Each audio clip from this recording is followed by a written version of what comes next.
So, as Dr. Lopez mentioned, my name is Dr. Adolfo Lagomasino. I am a visiting assistant professor here at the University of Tampa in the Department of Communication.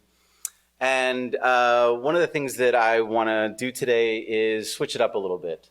Jose Marti, as we know, or as we've just been told, was a Cuban writer, journalist, philosopher, poet, political activist, and freedom fighter. And today we remember his legacy. I am honored to be a part of this celebration. I want to thank Dr. James Lopez and Dr. Dennis Ray, the directors of the Center for Jose Marti Studies, for an opportunity to share how Jose Marti has inspired me. So as a writer, you can imagine that Jose Marti would begin with Once Upon a Time. But today I begin with Twice Upon a Place to share how the Cuban exile community and the Cuban diaspora has maintained a sense of connection to Cuba. So we begin with two places, Cuba and Tampa. Now, early maps of either location include images of the neighboring areas. And part of this is to orient oneself as they're navigating through the Florida Straits or the Gulf of Mexico. But this also indicates a connection to us, something a little bit deeper than just the trade routes, which through exchange of goods become trade routes, or a taproot, let's say, connecting all of these different areas. And so Marti traveled these routes as he advocated for Cuban independence. And Jose Marti imagined a Cuba who at that time was under Spanish colonial rule, right? But he did so in exile and from beyond its shores. So on November 25th, 1891, Jose Marti climbed the steps of the Vicente Martinez Ybor cigar factory and delivered his speech, "With all and for the good of all." And in doing so, he envisioned a sense of Cuban identity through an independent Cuban nation. As he said, and it's translated, "Here where we keep watch of the absent ones, where we rebuild the house that topples upon our heads down there, where we must create what must replace the things destroyed from us there. Here, no word so closely resembles the light of dawn, no consolation enters our hearts with greater joy than this ardent and ineffable word, Cuban." Cuba needed to exist for those in Tampa to be Cuban. So Jose Marti was in exile, and his writings detail his desire to be connected to the homeland, as a desire that remains today as defining characteristics of the Cuban exile community. I myself am the son of a Cuban exile. And part of my project has been this sort of reconnection, this tracing back, right? This way of understanding my place in Cubanness. And a diaspora, right, is defined by its inability to return to home, right? You think of places that have been destroyed through warfare, right, or no longer exist, or that so much time has passed that a sense of return wouldn't accomplish as much because the place has changed so much. But Marti spoke of this longing to return and a hope for a future, and aspirations for the future. Marti portrayed his vision through memories and aspirations, sort of a looking past and ahead. Cuban exiles and immigrants should see themselves and Cuba from afar. Marti spoke of a free and industrial people here in Tampa, Cubans who had experienced life out from under colonial rule. And Marti formulated a specific Cuban identity, an inviolable heritage with enlightened expatriation, transnational Cuban identity. And the Tampa Cuban was firmly rooted in both locations. While Marti convened with the Cuban population in Tampa, their time together was not about the place where they were. They were dreaming of there from here. And this is an interesting sort of story. Even the Cuban flag was not created in Cuba. It was designed by Miguel Tolón, a Cuban poet in exile, and it was sewn in New York and brought down the eastern seaboard and across the Florida states to be raised in Cuba in 1906. So beginning with Marti's construction of a Cuban identity that has endured the political upheavals, the social unrest, and the international tensions that outline the relationship between the U.S. and Cuba, the Parque Amigos de Jose Marti, which I'm going to speak about today, encapsulates what it means to be from both of these places. Historical and political ties that bind the island nation and the nation state. So the park is foremost a symbol of the connection between Tampa and Cuba. But symbolism is always up for grabs. So the story of the Parque Amigos de Jose Marti begins on December 16th, 1893. Jose Marti arrived in Tampa to continue his campaign and support for Cuban independence. And as he was resting and meeting with fellow compatriots, two Spanish men had visited with Marti. They were actually secret agents from Spain, and they attempted to assassinate him by poisoning his wine. Marti sensed this, he could taste it, he spit out the wine, and as the story is told, he was moved to the Casa Pedroso, which is where Paulina Pedroso and her husband Roberto nursed him back to health. And 3 days later, he continued his journey up and down the eastern seaboard, advocating for support for Cuban independence. So Jose Marti is known as the Apostle of Freedom, Paulina Pedroso, the savior of the revolution, and Tampa, the cradle of Cuban independence. After Paulina Pedroso's death in 1925, the property changed ownership several times. But it was in 1950 that a bill was introduced in the Florida Congress to establish the park as a memorial for Marti.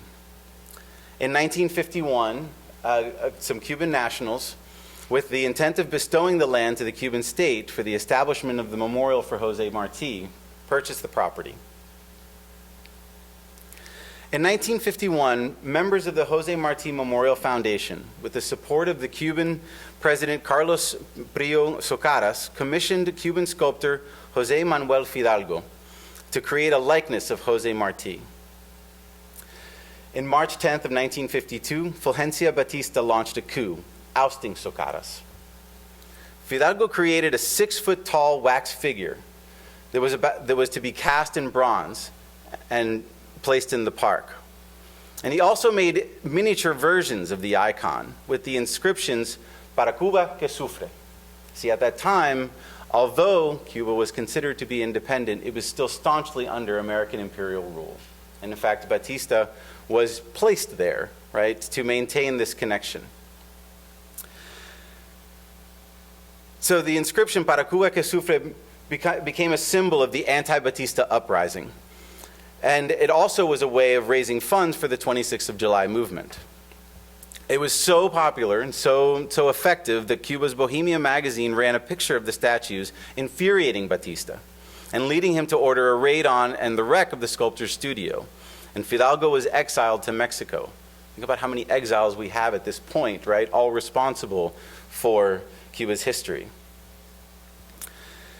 Now, on September 10th, 1956, then Cuban President Fulgencio Batista accepted the property, and the American consul in Havana approved the transfer. And to this day, if you look up the Hillsborough County tax records of the address of,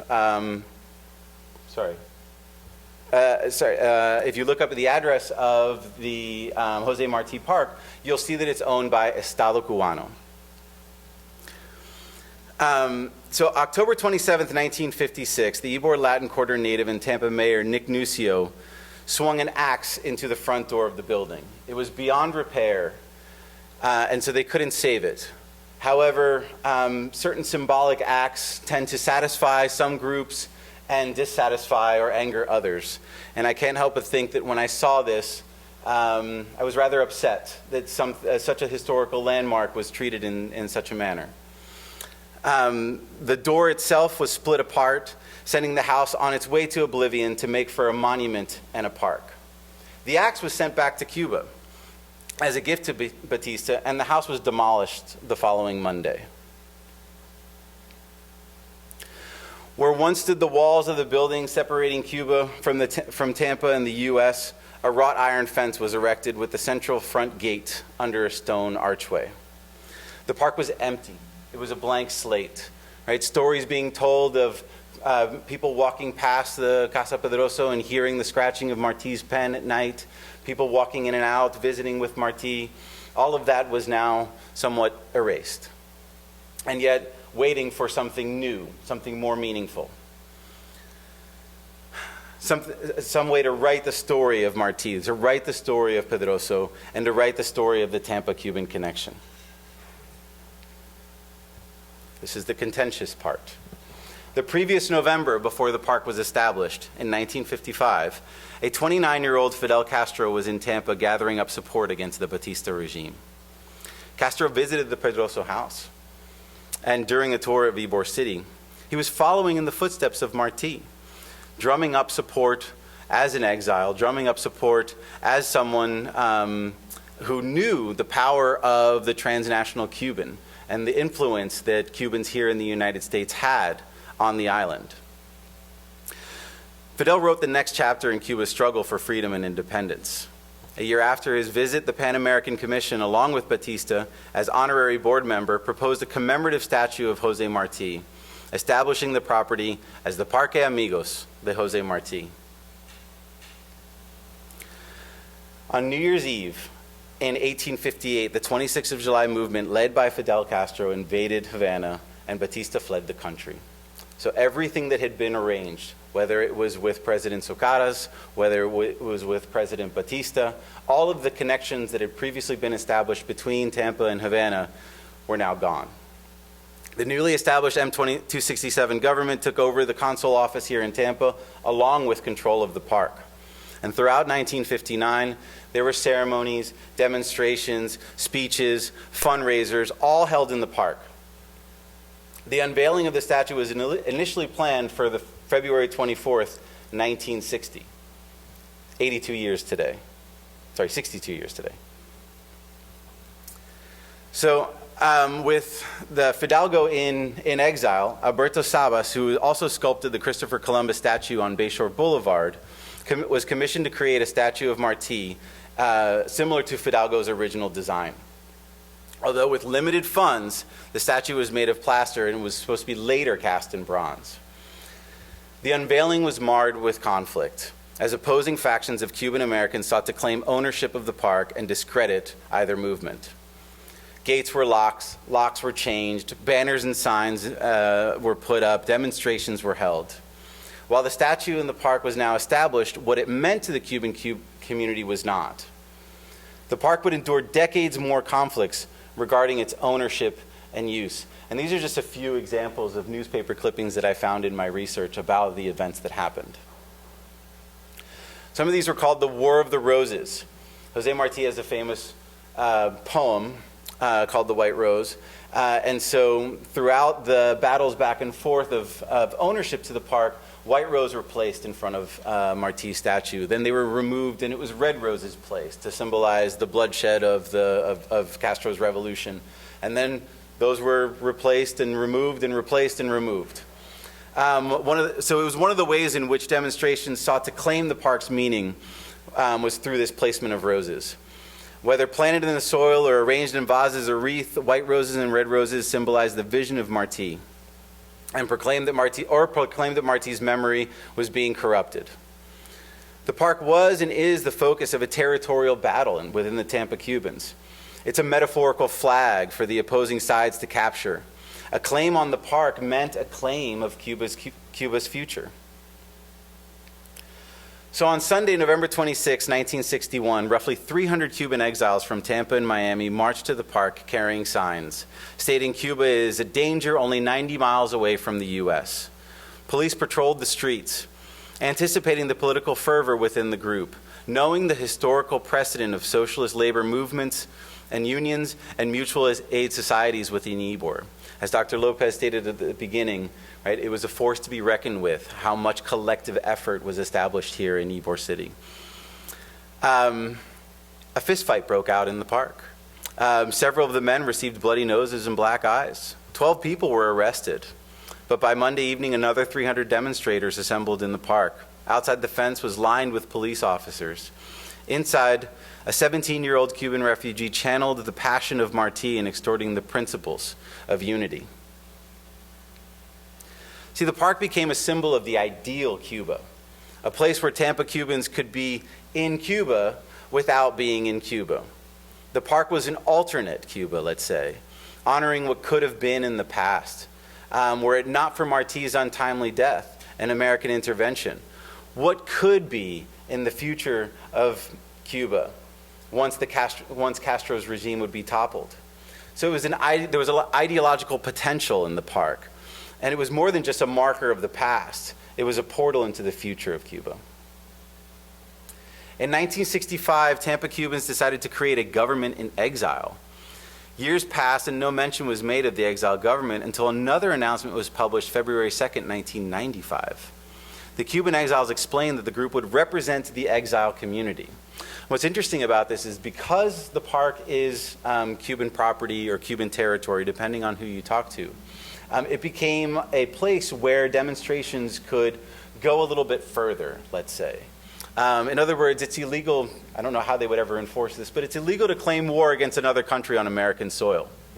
But you can claim war against Cuba if you're in the park. Former Justice Jose Morel Romero was sworn in as president in exile in front of 200 people at the Jose Marti Park on February 24th, 1995.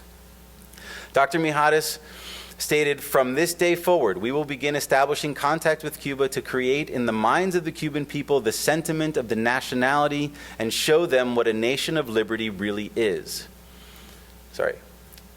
Government and president in exile were the representatives of a lost Cuba.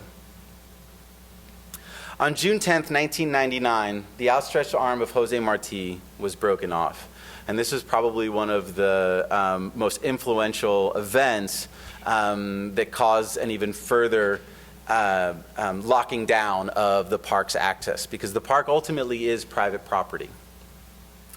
The park begins to be locked more often, access is controlled, and for 40 days the arm was broken off. However, a small bulletin buried on page 82 of the Tampa Tribune announced the statue had been repaired in 1 hour for $75. Although the park was restored, the vandalism pronounced the political divide in the Tampa Cuban community, one from which it has not totally recovered. The history of protests and demonstrations solidify the Parque Amigos de Jose Marti as a historically relevant and culturally significant site. If you imagine any Cuban immigrant or descendant of Cuban immigrants that want to visit Cuba and yet have to deal with any kind of legal loopholes or embargo and blockade restrictions, right? This became a way for those to perform a pilgrimage, let's say, to return to a sense of where they came from. And that's part of the reason why I visit the park. So the park is not public land, and access has been controlled in ways that reflect the broader political relations between the U.S. and Cuba. The park is a unique place to witness and participate in Cuban cultural practices based on the ethos of independence, the communal bonds to preserve memories, and to preserve the connection with Cuba. The park's meaning is generated through the interactions that occur within it. Not so much the objects, although those are important as well, but every interaction that happens in the park redefines its meaning. So while both sides have battled, and by the way, there's probably more than two sides to this story, yes? But both sides have battled for what the park symbolized and represented for themselves and others. But both sides care deeply about the park. And in attempting to shape its meaning, the actions and demonstrations became part of its composition. But I'm here to offer an alternative view, because in all of the research that I've done, two events really stuck out to me. I want to provide a charitable explanation for the contested nature of the park. The first event was in 1961. After a negative review in a tourism article about Ybor City in the New York Times, it stated that the park was in disrepair, empty and full of weeds. It was immediately after that review was published that Tampa Cubans organized and cleaned it up.